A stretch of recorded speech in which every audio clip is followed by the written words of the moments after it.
तीन भाई और जादुई घोड़ा। ये कहानी तीन भाइयों की है। बहुत अरसा पहले की बात है।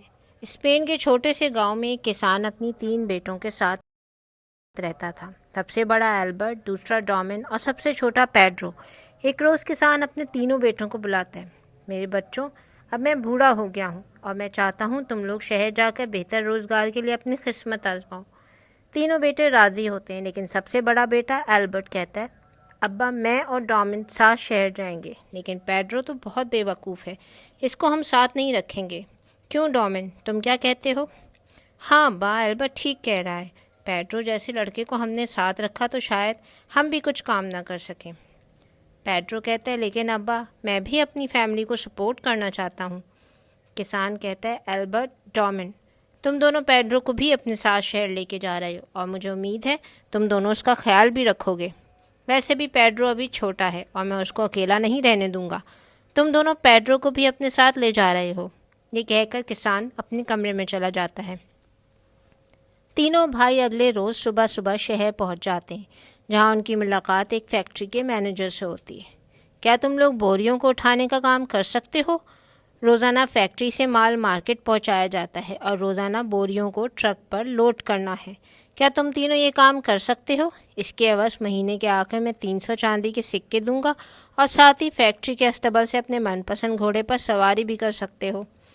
तीनों भाई इस काम से हामी भरते हैं और काम पर लग जाते हैं। लेकिन आप लोग देख ही रहे हैं, पेड्रो अपने बड़े भाइयों के बदले का काम भी कर रहा है और एल्बर्ट और डोमिन दोनों मज़े से आराम कर रहे हैं। शाम को काम से फारिग होकर तीनों अपने कमरे में आते हैं।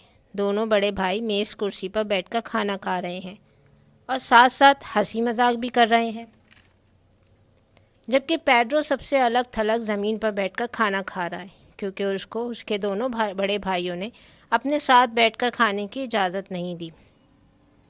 इसी तरह दिन गुजरते हैं। एल्बर्ट और डोमिन बैठकर आराम करते हैं और पेड्रो अपने काम के साथ दोनों बड़े भाइयों का भी काम करते हैं। महीना ख़त्म होता है और तनख्वाह मिलने का वक्त आता है। ये तुम तीनों अपने चांदी के सिक्के रख लो। इसके बाद मैनेजर इन तीनों को फैक्ट्री के अस्तबल में लेकर जाता है। तुम लोग यहाँ से अपने मनपसंद घोड़े ले सकते हो और 3 दिन की छुट्टी में भी ले सकते हो, ताकि घुड़सवारी का लुत्फ़ ले सको और घूम फिर कर वापस आ जाना। एल्बर्ट और डोमिन अस्तबल में खड़े सबसे खूबसूरत और तंदुरुस्त घोड़े पसंद करते हैं, जबकि डोमिन को घोड़ा नहीं बल्कि यूनिकॉर्न पसंद आता है। मैं ये लूँगा, मुझे ये अच्छा लग रहा है। मैनेजर कहता है, ये तो यूनिकॉर्न है और हमारे अस्तबल की सबसे सुस्त सवारी में शुमार होता है इसका।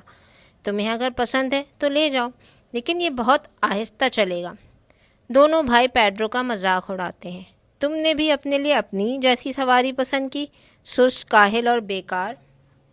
मैनेजर तीनों को तंबीह करता है, देखो 3 दिन में घोड़े वापस करने हैं, ज़्यादा दूर ना निकल जाना।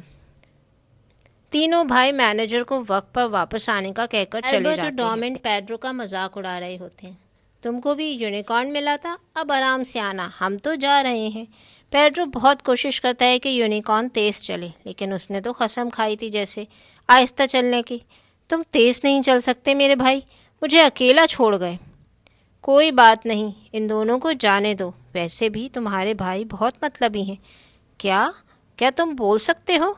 लेकिन कैसे? क्योंकि मैं जादुई हूँ और मैं चलता भी नहीं हूँ, क्योंकि मुझे उड़ने की आदत है। यूनिकॉर्न कहता है, लेकिन तुम मुझको सुन सकते हो, मतलब तुम अच्छे दिल के मालिक हो। शुक्र है कोई तो मिला जो मुझको सुन सकता है। वैसे मैं ये भी बता सकता हूँ कि तुम्हारे दोनों भाई जल्दी मुश्किल में गिरफ्तार हो जाएंगे, क्योंकि वो दोनों जिस रास्ते पर गए हैं उस रास्ते पर 2 चुड़ैलें खूबसूरत लड़कियों के हुलिये में मिलेंगी जो लोगों को मार देती हैं। तो फिर जल्दी करो, मुझे मेरे भाइयों के पास ले चलो ताकि मैं उनकी जान बचा सकूं। तो फिर ज़रा रस्सी मजबूती से पकड़ो, क्योंकि मैं उड़ने वाला हूँ। और यूनिकॉर्न तेज़ी से उड़ने लगता है, और जैसे यूनिकॉर्न ने बताया था बिल्कुल वैसे ही 2 खूबसूरत लड़कियाँ एल्बर्ट और डोमिन का रास्ता रोकती हैं। खूबसूरत नौजवान, तुम लोग कहाँ जा रहे हो? यकीनन तुम दोनों थक गए होगे, आओ हमारे घर में खाना खा लो। और दोनों भाई उन खूबसूरत चुड़ैलों के शहर में आ जाते हैं और घर के अंदर चले जाते हैं। और जैसे ही खाने का एक निवाला मुंह में रखने ही वाले होते हैं कि ज़ोरदार शोर की आवाज़ आती है। یہ شور پیڈرو اور یونیکارن کے آنے کا ہوتا ہے۔ یونیکارن تیزی سے اڑتا ہوا چڑیلوں کے گھر کے دروازے سے ٹکرا جاتا ہے۔ پیڈرو، تم یہاں، اور یہ کیا کیا؟ کچھ نہیں بھائی، میں تو بس آپ لوگوں کی جان بچانا چاہتا ہوں۔ بھائی، تم کو نہیں پتہ یہ دونوں خوبصورت لڑکیاں بلکہ چڑیلیں ہیں یہ دونوں، اور تم دونوں کو مار کے تم دونوں کا خون پی لیں گی۔ لگتا ہے اس لڑکے کو ہماری حقیقت پتہ ہے۔ چلو اپنا کام شروع کرتے ہیں۔ اس سے پہلے کہ ایلبرٹ اور ڈومن کو بات سمجھ میں آتی، اس سے پہلے ہی دونوں چڑیلیں اپنے جادو سے ایلبرٹ، ڈومن اور پیڈرو پر قابو کرنے کی کوشش کرتی ہیں۔ ایلبرٹ اور ڈومن مینڈک میں تبدیل ہو جاتے ہیں، جبکہ پیڈرو پر چڑیلوں کے جادو کا کوئی اثر نہیں ہوتا، کیونکہ یونیکارن نے پیڈرو پر اپنا پاؤں رکھ دیا ہوتا ہے۔ پیڈرو یونیکارن سے التجا کرتا ہے، تم میرے بھائیوں کو بچانے کیوں نہیں آتے؟ اگر یہ لوگ مینڈک ہی بنے رہے تو جنگلی جانوروں کا شکار بن جائیں گے۔ نہیں، میں ان مطلبی لوگوں کی مدد نہیں کرتا۔ کیا تم میرے لیے نہیں کرو گے یہ سب؟ میرے پیارے دوست، ہم انہیں یہاں ایسے بھی تو نہیں چھوڑ سکتے۔ پیڈرو کے کہنے پر یونیکارن دونوں چڑیلوں کو مینڈک میں تبدیل کرتا ہے اور پیڈرو کے بھائیوں کو واپس ان کی اصلی شکل میں لے آتا ہے۔ دونوں بھائی پیڈرو سے معافی مانگتے ہیں۔ ہمیں معاف کر دو پیڈرو، ہم نے ہمیشہ تمہارا مذاق اڑایا اور تمہارے ساتھ ناانصافی کی، لیکن آج تم نے ہماری آنکھیں کھول دیں۔ تینوں بھائی ایک دوسرے کے گلے لگ جاتے ہیں۔ پیڈرو کہتا ہے، ہمارے ساتھ جو کچھ بھی ہوا اس کے بارے میں ہم ابا کو کچھ بھی نہیں بتائیں گے۔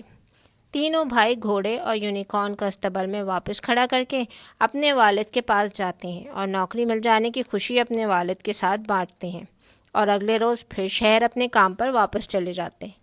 لیکن اب صرف پیڈرو کام نہیں کرتا، بلکہ ایلبرٹ اور ڈومن بھی اپنے حصے کا پورا کام کرتے ہیں۔ کسان اپنے تینوں بیٹوں کو ساتھ کام کرتا دیکھ کر بہت اطمینان اور خوشی محسوس کر رہا ہے، اور پیڈرو اب بھی ہمیشہ مہینے کے آخر میں یونیکارن پر ہی سفر کرتا ہے، اور یونیکارن کا مالک پریشان ہے کہ آخر پیڈرو کیسے یونیکارن کو اڑاتا ہے جبکہ باقی لوگوں کو یونیکارن اپنے قریب بھی نہیں آنے دیتا۔ اس کہانی میں ہم کو سبق دیا گیا ہے کہ مل کر رہنے میں انسان بہت سی پریشانیوں سے بچ جاتا ہے، اس لیے مل جل کر رہیں، اور ضروری نہیں ہے کہ ایک دوسرے پر مشکل وقت پڑے تبھی ہماری آنکھیں کھلیں، بلکہ مشکل وقت پڑنے سے پہلے ہی اچھائی کا سبق سیکھ لیں۔ Thanks for watching. Like, share, subscribe.